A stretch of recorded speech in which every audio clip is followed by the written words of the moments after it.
છોકરાઓ ક્યારેક ક્યારેક કેવું કરતા હોય છે ખબર છે, એક હારે 5-6 છોકરાઓની ટોળી આવે તમારે દુકાને, અને એમાંથી વસ્તુ એકને જ લેવાની હોય. એટલે એક જ પેન લેવાની હોય, પણ હારે 5 જણા હોય તો શું કરશે, એનું બધા ચેક કરવા માંડશે. તો તમારે એવું નથી કરવા દેવાનું. છોકરાઓને ના પાડી દેવાની કે તમને જે ગમે એ જ પેન જુઓ. નકર એવડે એ દરેક પેનના ઢાંકણા ખોલશે, ચેક કરીને કરશે, બધા ચેક કરે. બધી પેનું તમારી ખોલવે, વાંખે અને નુકસાન થાય તો એ કોને રહેવાનું? એ દુકાનવાળાને રહેવાનું. એટલે આ પણ એક ખાસ ધ્યાન રાખવાની છે બાળકો જ્યારે ઝાઝા આવે ત્યારે. અને આમાં શું હોય, નાની નાની વસ્તુ આવે છે, ઝાઝું ભીડ હોય ત્યારે ચોરીનો પ્રોબ્લેમ વધી જાય. એટલે તમારે બને તો કેમેરા રાખવા, અથવા તમારે બહુ ધ્યાન રાખવાની, બરાબર? કારણ કે આ નાની નાની વસ્તુ હોય, હવે ખીચામાં નાખી દીધી હોય તમને ખબર ન પડે. એટલે એ પણ તમારે ધ્યાન રાખવાનું બાળકોનું ખાસ. આપણે કોઈને ઉપર આરોપ નથી લગાવતા, પણ આમાં આવું બને છે એટલે તમને કહેવી છે. એટલે અમુક વસ્તુ તમારે ખાસ ધ્યાન જ રાખવાની છે, તો જ તમે ટકી શકશો. મિત્રો, હું લીમડિયા વિશાલ તમારું સ્વાગત કરું છું આજના આપણા વિડીયોમાં. તો આજનો ટોપિક કેવો છે કે કસ્ટમર તમને વારંવાર રિટર્ન તમારી વસ્તુ ગમે એ તમે એને વેચી હોય અને પાછળથી તમે પાછું દેવા આવે છે, તો એ તમારે એની યારે કઈ રીતની ડીલ કરવાની છે. અને અમુક કસ્ટમર કેવા હોય, 5 જગ્યાએ ભાવ પૂછશે પણ ખરીદે તો એ એવી વસ્તુ કે જે તમને ખ્યાલ ન હોય કે આવી વસ્તુ આવે છે, એવી વસ્તુ પણ માંગે. તો તમને હું આ બધું વિડીયોમાં કહેવાનો છું, તો વિડીયોમાં બન્યા રહ્યો. તો દાખલા તરીકે વાત કરો કે અમુક કસ્ટમર તમને વસ્તુ દેખાડતો જો હારે હારે કે કેવા કેવા કસ્ટમર આવે, કેવા કેવા અનુભવ થાય. માની લો કે તમારી પાસે કોઈ પ્રોડક્ટ છે, હું તમને એ પ્રોડક્ટ આપણે કોઈ બી XYZ લઈ શકી. હવે હું તમને આ ટેબ્લેટ છે મારી પાસે, બરાબર? આ ટેબ્લેટ આપણે 100 રૂપિયામાં કસ્ટમરને દઈ દઈશ, બરાબર? હવે આમાં કેવું થશે કે કસ્ટમર આવશે, કસ્ટમરે ગ્રાહક આવે એટલે છોકરાએ કીધું હોય કે ભાઈ આપણે ટેબ્લેટ લેવું છે, કે આ રીતનું ટચિંગ વાળું વસ્તુ જોઈ, તો તમે એમને આ પ્રોડક્ટ આપી દીધી. તો તમારે એમને કહી દેવાનું છે હારે હારે, ચેક કરીને તમે દઈ દો. એવું લાગે તો સેલ ક્યારેક ક્યારેક આમાં બંધ નીકળે, એવું બને તો કેવું થાય ઘણી વાર, કહી દેવાનું તમારે કે ભાઈ પ્રોડક્ટ તમે લઈ જાઓ છો, પણ કાં તો છોકરું હારે હોય તો વધારે મજા આવે. તો લઈ જાઓ તો કહી દેવાનું ભાઈ તમે પાછી દેવા આવવાના હોય તો જલ્દી આવી જજો, પછી પાછળથી આવો એટલે પાછી લેવામાં હું એ વસ્તુ તમને સામે બીજી આપીશ, પૈસા નહીં આપું, એવું પણ તમે કહી શકો. થોડીક વાર તમને એને છોકરા એ અજીબ લાગશે કે આવી રીતનું આપણો ગ્રાહક તૂટી જાય નહીં, પણ એવું ન હોય. ગ્રાહક ગમે એ જગ્યાએ પૂછતું હોય, બરાબર? આપણને એવું હોય કે અહીંયા આવે છે, એવું ન હોય. ગ્રાહક બધી જગ્યાએ પૂછી રહે. આપણે ગમે એ વસ્તુ માર્કેટમાં ખરીદવા જઈએ તો આપણે પણ પૂછી જ છીએ. એટલે એવું નહીં રાખવાનું, બીવવાનું નહીં, બરાબર? ધંધો છે, કસ્ટમર આવે જાય. અને અમુક કસ્ટમર તમને હું ઇમોશનલ બ્લેકમેલ કરે કે અમે તમારા પાડોશી, તમારે અહીંયા જ કામ કરાવીએ છીએ, તો તમે એમનું કામ કરો તો તમને એમ થાય કે આપણો ગ્રાહક કાયમી થઈ જાય, પણ એવું ન પણ થઈ શકે. અને અમુક વાર તમને કેવું થાય, હવે તમને મારી જ વાત કરું, આપણે જો હારે હારે છીએ સાયબર કાફેનું પણ કામ કરતા હોય ને, એટલે કે ઓનલાઈનનું કામ કરતા હોય, તો ઘણી વખત કેવું થાય ખબર? ઓનલાઈનનું કામ એવું છે, તમે ફોર્મ ભરતા હોય, પણ એ ધારો કે અમુક એવી વેકેન્સી આવતી હોય કે તમે ગ્રેજ્યુએશન ઉપર હોય, તો અમુક ભરતીઓમાં એવું હોય કે એ મિનિમમ જે ડોક્યુમેન્ટ માંગ્યા હોય ને, એ 5 ડોક્યુમેન્ટ હોય. આધાર કાર્ડ હોય, ક્રિમિનલ જાતિનો દાખલો, આવકનો દાખલો, અને એ સિવાયનું તમારે અમુક વાર કંપનીઓના વર્ક એક્સપિરિયન્સ લેટર આવું પણ માગી શકે. તો આ બધા ડોક્યુમેન્ટ એમની પાસે પૂરતા ન હોય, તમે એમની મહેનત કરો, અને તમારી અડધી કલાક તમે બગાડો, કલાક બગાડો, બરાબર? ડોક્યુમેન્ટ ફાઇલ બધી અપલોડ કરો અને ફોર્મ સબમિટ જ ન થાય, એવું પણ બને ઘણી વાર. તો આવા કસ્ટમર હારે તમારે ડીલ કરવામાં કહી દેવાનું પહેલાં જ દે ભાઈ કે ભાઈ તમારું ફોર્મ અમે મહેનત તો પૂરી જ કરશું, પણ જો સબમિટ ન થાય, તમે જો એમાં ક્વોલિફાય ન હોય એ ભરતી માટે, તો સબમિટ ન થાય તો અમારી મહેનત તો પાણીમાં જાય. તો અમે 50-100 રૂપિયા જે અમારો ચાર્જ હશે એ લઈશું. તો આવું આપણે પહેલેથી ક્લિયર કરેલું હોય ને, તો આપણને બેનિફિટ થાય કે આપણે હું ખોટી મહેનત કરી હોય, આપણું લાઇટ બિલ બાળ્યું હોય, બરાબર? આવું થાય ઘણી વખત. એટલે આ કામ રહ્યું ને એ થોડુંક માથાકૂટવાળું છે. બને ત્યાં સુધી તમે આનાથી આઘા રહ્યો ને તો સારું. તમારું જે મેન કામ હોય ને એ જ તમારે કરાય, હું તો એવું જ કહું છું. પછી તમારી ઈચ્છા, જે રીતનું તમારે કરવું હોય એ રીતનું, બરાબર? આવી ઘણી બધી પ્રોડક્ટમાં કેવું છે, અમુક પ્રોડક્ટ તમને કહું કે એ પ્રોડક્ટમાં તમારે રિટર્ન એટલે પાછી આવવાનો પ્રોબ્લેમ વધારે રહે. એવી પ્રોડક્ટ કઈ છે કે તમને બોલ પેનું લઈ લો, માનો કે હવે પેનું હોય બરોબર. હવે જો આ ધારો કે આ પેનું છે, આમાં તમારે આ 100 પેનનું બોક્સ આવી જાય, આમાં 100 પેન સમય જાય, બધી અલગ અલગ કંપનીની હોય. તો છોકરા એવી ગોતશે ને પછી હું કે મારી બેનપણીએ મંગાવી છે, મિત્રએ મંગાવી છે, ભાઈબંધે મંગાવી છે, 2-3 પેનું આમાંથી પસંદ કરીને લઈ જાય. અને પછી પાછા શું કરે, આનો પોઈન્ટ આવે ઉપર પેનમાં, તમને ખબર છે ને. આ પેનમાં હું તમને બતાવી દઉં હોય તો અમુક છોકરા પાસે કાઢી નાખે. હા છે. હવે જોઈ લો, હવે આ પેનમાં જો લાલ પોઈન્ટ દેખાય તમને, આવી રીતે બધી પેનોમાં આ ચડાયેલું હોય. આ નીકળી જાય ને એટલે આ પેન લીક થવાના ચાન્સ વધી જાય. તો આવું પ્રોબ્લેમ થાય તો છોકરાઓને તમારે પહેલાં ક્લિયર કરી દેવાનું, બરાબર. કે પેન તું લઈ જા, પણ ન ગમે ને તો તારા પોઈન્ટ કાઢવાના નથી, બરાબર. એટલે પોઈન્ટ ન કાઢે એટલે એ તો વાપરી શકવાનો નથી, અને આપણે પાછી નહીં લઈએ. પોઈન્ટ નીકળી ગયો છે તો પાછી નહીં લેવી, ચોખ્ખું કહી દેવાનું. એટલે આવું કરવાનું તમારે છોકરાઓને, કારણ કે આપણો બિઝનેસ જે રીતનો હોય ને એ રીતના કસ્ટમર આવે. ઘણી એવા આવે કે તમે જ્યારે ફ્રી હોય તો આવે ખરા, પણ એમને કાંઈ લેવાનું ન હોય. એ વારંવાર ભાવ પૂછપૂછ કરે, હા શું 5 દાન આવે.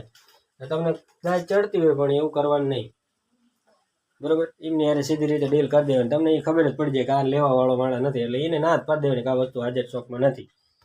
એટલે આવું બધું તમે કરો તો તમારે ચાલે. બીજા વસ્તુમાં જો હાઇલાઇટર છે ને, આ વસ્તુમાં તમારે કોઈ દિવસ એમને પાછી લેવાની ગેરંટી નહીં દેવાની, કારણ કે આ વસ્તુ કેવી છે, આ લિક્વિડ આવે વસ્તુ, તમને બતાવી દો આપણે. આ વસ્તુમાં તમારે કોઈ દિવસ એમને પાછું લેવાનો પ્રશ્ન રાખવાનો જ નહીં, બરાબર. આ રહ્યું લિક્વિડ અંદર આવે. આમાં ઘણી વખત શું કરે, આમાં તમને કેટલું એમને વાપર્યું છે એ તમને ખબર ન પડે. એટલે આવી વસ્તુ પ્રોડક્ટ હોય ને એ ઘણી વખત એમને રિટર્ન હું પાછી નહીં લઉં એમ ચોખ્ખું જ કહી દેવાનું. પાછી લેવાની કેવી પ્રોડક્ટ જે ડેમેજ ન થઈ હોય, પણ સામે તમારે કહી દેવાનું ભાઈ તમે બીજી વસ્તુ લઈ લો. એટલે ઘણી વખત આ રીતનું બની જાય છે. પછી શું કરે, અમુક છોકરા ક્યારેક આવી જાય, મા બાપને નથી લાવતા, વસ્તુ જાજી લઈ લે, પછી પાછા મા બાપ કહે કે તમે ભાઈ પાછી લઈ લો, અમારા છોકરાને આ બધું નહોતું લેવાનું, અમારે કામ હતું તેમ હતું. અને ઘણા છોકરા શું કરે, વસ્તુ લઈ જાય તમારે ભાઈ, પછી હું બહાનું કાઢે, મારે ભાગ ખાવાનો હોય, આ કરવાનું છે તે કરવાનું છે. એટલે તમારે એ બધાથી હું તો કહું છું આઘા રહ્યો, અને તમારે ચોખ્ખું કહી દેવાનું ભાઈ પાછી વસ્તુનો પ્રોબ્લેમ નથી, પાછી લેતા જ નથી, એવું બધું કહી દેવાનું. અંડા કરવાના તો જ તમે બિઝનેસ કરી શકો. બાકી તમે સીધા અને સિમ્પલ રહો તો કંઈ તમે બિઝનેસ ન કરી શકો. એટલે આ વસ્તુનું બહુ ખ્યાલ રાખવાનો છે. અને બીજું તમને કહી દઉં કે હવે નવી સિઝન આવવાની છે, એટલે રજિસ્ટર ચોપડા, અને જો તમારે રજિસ્ટર ચોપડા એકદમ જોવાનું, અત્યારે માર્કેટમાં બહુ ઓલા થઈ ગયા છે, જીએસએમ ઓછા હોય અને પેજ ઓછા હોય, પણ તમને વેચે છે ફૂલ પેજ કહીને. એટલે ઘણી વખત ધ્યાન રાખવાનું. બધી વસ્તુ હું બતાવું ને અત્યારે, હવે આ વસ્તુ છે મારે, બરાબર. આ તમારે એમને ચેક કરીને દેવાની છે. આ વસ્તુ રહે ને એ બધી રિટર્ન નથી લેવાની, તમને હું કહેતો જાઉં છું આ વસ્તુનું.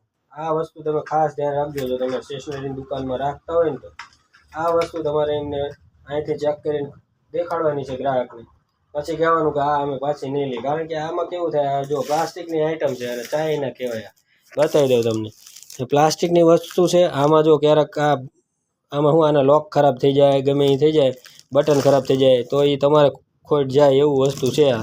આ લોક જોઈ લો, એવડે 118 આપણે કર્યું છે, એ પછી ભૂલી જાય, અહીં પાછું ખુલે નહીં, એમને પોઈન્ટ આખા પાછા કરી નાખ્યા હોય તો. એટલે આ વસ્તુમાં બહુ ખાસ ધ્યાન રાખવાની આવી. આમાં નોખા બધી રીતનું ડિઝાઇનો આવે. તમારે આ વસ્તુની ખાસ એમને ચેક કરીને બતાવવાના છે, અને પછી પાછું કહી દેવાનું ભાઈ અહીંથી તમે ચેક કરીને લઈ જાઓ. આમાં આપણને પણ ગેરંટી ઉપરથી ન હોય, એટલે રિટર્નનો કંઈ પ્રોબ્લેમ જ ન હોય. એટલે અમુક પ્રોડક્ટ તમને હું એવી દેખાડું છું ને, એમાં હું પાછી લેવાની ગેરંટી નહીં લેવાની. એમાં આ ગ્લુગનમાં એવું થાય, જો આ રહે ને આ વસ્તુ બધી તમને કંપની ચેક કરીને ન આપે. તમારે ગ્રાહકને ચેક કરીને તમારે દેવી, તમારા રિસ્ક ઉપર આપવાની. બાકી આપણને કંપની તે ચેક કરીને નથી દેતી. તમારે એવું લાગે તો ચેક કરીને અહીંથી દઈ દેવાનું, અને પછી કહેવાનું કે અમે આ ખુલી જાય એટલે પછી એમાંથી શું ચાઇના હે ચાલે તો ચાંદ તક નકર રાત તક એવું હે હાલી જાય એમને ભાઈ, આપણે તો અહીંથી કમ્પ્લીટ કરીને દઈ દીધી. એટલે આ બધી પ્રોડક્ટ છે ને એ આવી રીતની છે, એમાં આપણે કોઈ ગેરંટી આપવાની નથી. ગેરંટી કારણ કે ઉપરથી ન આવે, તમે ક્યાંથી આપો, એવું બધી વસ્તુમાં થાય. એટલે તમારે ધ્યાન રાખવાનું ધંધો માટે બહુ. તો આવે એવી બધી તકેદારી રાખશો એટલે તમારે મજા આવશે. કાળજી રાખવાની. હવે તમે જ્યારે બુક મંગાવો, રજિસ્ટર મંગાવો કે ચોપડા મંગાવો, કે આપણે લાવતા હોય બરાબર, પેપરમાં એવું થાય કોઈ પેટીઓ આવતી હોય, તમને હું બતાવી દઉં પ્રેક્ટિકલ કઈ રીતનું છે, તમને દેખાડું. આવડી આ આખી મેં પેટી નીચે પડી ને એ મંગાવી હતી બરાબર. હવે એ પેટીમાં જુઓ તમે આખી પેટી આવે ટ્રાન્સપોર્ટમાં કે આપણે એમને ટ્રાન્સપોર્ટમાં આવે એટલે જુઓ તમે આ ડેમેજ થઈ જાય. એટલે આપણે શું કર્યું છે ટેપ મારી છે. આ ઉપલું પેકેટ હોય ને એ ફાટી જાય. જો સાઈડમાંથી પણ આ થઈ ગયું છે. તો આવું કન્ડિશન થઈ જાય ને તો આમાં કંઈ વાંધો નથી. કસ્ટમરને એવું થાય કે આમાંથી પેજ ઓછા છે આ તે, એટલે તમારે સમજાવવા પડે. એ તમારી માથે રહે કઈ રીતનું તમારે સમજાવો છો. બાકી જો આવી પેટીઓ આવતી હોય એટલે ફાટવાનો ચાન્સ રહે. ને બીજું તમને એવું બતાવું, ઉપર તમે જોઈ લ્યો. આમાં મારે જુઓ તમે આ બંડલ આવ્યા છે આખા, એમાં પટ્ટીઓ મારેલી છે તમે જુઓ. હવે આ પટ્ટી છે ને એ જ્યારે મશીનથી મારવામાં આવી હોય એટલે એને ટાઈટ પટ્ટીઓ મારવામાં આવી હોય.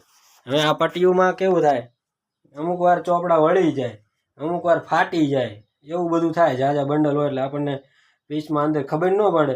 બીજા ચોપડા મારા અહીં નીચે પડ્યા છે, તમને એ કહી દઉં. જો આ બધાને પટ્ટીઓ મારેલી છે. હવે આમાં શું થાય, પટ્ટી મારેલી હોય ને અહીંથી ક્યારેક પટ્ટી બેસી જાય કે આ ઉપર તૂટી જાય. એટલે આમાં ક્યાં આવું થાય તમને બતાવી દઉં. હવે આ મારે જો ચોપડો આવ્યો છે. હવે આમાં ખાલી 2-3 પેજ ડેમેજ છે. જો આ પુઠ્ઠું કવર ફાટી ગયું, કારણ કે આખા બંડલ આવતા હોય એટલે ક્યારેક એવું બની જાય. જો આ પેજ કેટલા 3, 4, 5 પેજ છે. આ પેજ ફાટી ગયા, ડેમેજ થઈ ગયું. એટલે જ્યારે તમે છોકરાઓને આપશો તો આ ના જ પાડવાનો હોય ભાઈ આ મારે નહીં હાલે બરાબર. કોઈ વિદ્યાર્થી આવે, કોઈ બી તમારા કસ્ટમર આવે, એ તો ના જ પાડવાનો છે કે અમારે નહીં ચાલે. એટલે આવું પણ તમારે ક્યારેક બને. અને ધ્યાન રાખવાનું, તમે એને દિયો અહીંથી ચોપડા. બંડલ હોય તો અલગ વસ્તુ હોય કે હાલો આપણે માની લઈએ. ઘણી વખત એવું થાય એમના હાથેથી તૂટી જાય તો એમ કે હું અહીંથી લઈ ગયો તો અને આવું થયું હોય તૂટેલું. એટલે તમે આ વસ્તુ દો ત્યારે એને ચેક કરાવવાનું. ઘણી વાર એ કહે કે ભાઈ પેજ આમાંથી અંદરથી પેજ જ તૂટલા આવે છે. એટલે એક પેજ તૂટલું હોય ને તોય કહીશ મારે આ નથી હાલવાનું. એટલે તમારે બહુ ધ્યાન રાખવાની, બધી ચેક કરીને વસ્તુ દેવાની. કોઈ વસ્તુ તમારી અહીંયાથી જાય એટલે એકદમ તમને ખબર હોય છે કે મેં આ વસ્તુ એને સહી સલામત આપી હતી અને એ મને ફાડી તોડી અને પાછી આપવા આવ્યો છે, તો આવી તમારે રિટર્ન નથી કરવાની. તમારે કહી દેવાનું કે આ મેં તને કમ્પ્લેટ જ આપી હતી, પાછી નહીં લો. એવું ને એવું પાઉચમાં પણ થાય છે ઘણી વખત. પાઉચ છોકરા મા બાપ આવે, છોકરા હારે ન હોય તો તમારે આ પાઉચ રહે ને આમાં તમે એમને આપો ને ત્યારે તમારે ખાસ આ ચાનું ચેક કરીને દેવાની છે. તમારા હાથે તમે ખોલીને ચાનું ચેક કરી અને પછી આપજો બરાબર. કારણ કે આ વસ્તુમાં એવું થાય કે ફરિયાદ આવે પછી લઈ ગયા પછી કે કલર નથી ગમતો ને આમને તેમને, પણ ક્યાંક ફાટેલું તૂટેલું બધું તમારે ચેક કરીને આપવાનું.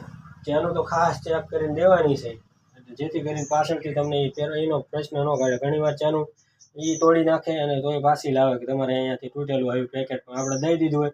તમારે ચેક કરીને તમારી રીતે નિરાતે દેવાનું. એટલે આવી બધી તમે ધ્યાન રાખશો એટલે તમારે વાંધો નહીં આવે 100%. તો આજના વિડીયોમાં નોલેજ તમને કેવું લાગ્યું જરાક મને કોમેન્ટ કરજો. અને વિડીયો ગમ્યો હોય તો લાઈક સબસ્ક્રાઈબ કરજો. તો ચાલો ફરી મળીશું આવા વિડીયોમાં. ત્યાં સુધી જય માતાજી.